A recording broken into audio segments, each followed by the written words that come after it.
seekor kuda yang menggambar itu karyanya bisa lebih mahal daripada karya kalian gitu. Apakah lebih keren kuda daripada kalian?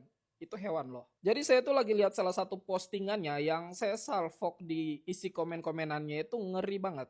Mereka itu merasa kalau misalkan Pak SBY itu sebenarnya nggak tepat kalau misalkan dapat penghargaan segitunya atas karyanya. Jadi di video kali ini tuh saya hanya ingin patahkan ekspektasi kalian si para anak-anak kampus seni ini. Karena di situ kasarnya ya saya lihat itu kayak kalian menganggap ketika kalian udah di kampus seni, kalian masuk di jurusan tersebut, kalian pelajari teorinya seakan-akan kalian yang lebih berhak sebenarnya untuk mendapatkan penghargaan seperti itu dibandingkan orang-orang yang di luar ranah itu. Jadi gini ya teman-teman, 13 tahun pengalaman saya di dunia seni, di bidang seni, pekerjaan saya, di atas semua ilmu teori ataupun latar belakang pendidikan, yang menjadikan seniman itu bisa dihargai semahal itu ternyata bukan itu semua. Yang menjadikan itu mahal karena personal branding dia sendiri. Gimana caranya kalian dilihat orang? Saya pun walaupun belum selevel Pak SBY ya, masih jauh banget. Tapi saya berada di titik ini dengan jam terbang sampai sekarang ini, jujur aja background saya itu sarjana hukum loh. Nggak ada background seninya sama sekali. Dia itu cuma jebolan akmil kok bisa. Yang pertama, Pak SBY itu presiden ke-6 Indonesia.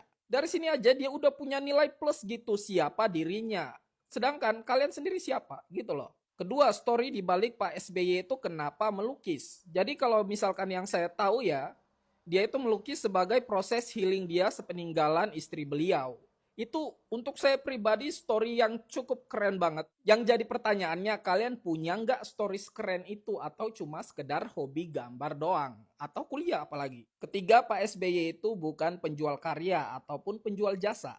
Jadi dia eksklusif di sini. Keempat, orang-orang yang di lingkungan Pak SBY itu berkualitas semua teman-teman. Kalian lihat ke circle kalian, apakah mereka itu berkualitas atau sekedar duduk nongkrong minum es kopi doang. Yang kelima, yang terakhir ya, hasil lelang itu sendiri bukan untuk pribadi Pak SBY, itu untuk didonasiin kemanusiaan. Ada kegiatan kemanusiaan gitu kalau nggak salah ya. Jadi dari situ aja konteksnya itu akan didonasikan uangnya. Jadi gimana caranya orang-orang para konglo ini nggak bertarung duit di situ? Karena hasilnya sendiri ending-endingnya ditujukan untuk sesuatu yang baik gitu. Tapi kalau kalian masih nggak terima juga dengan itu, mending kalian permasalahkan ini deh.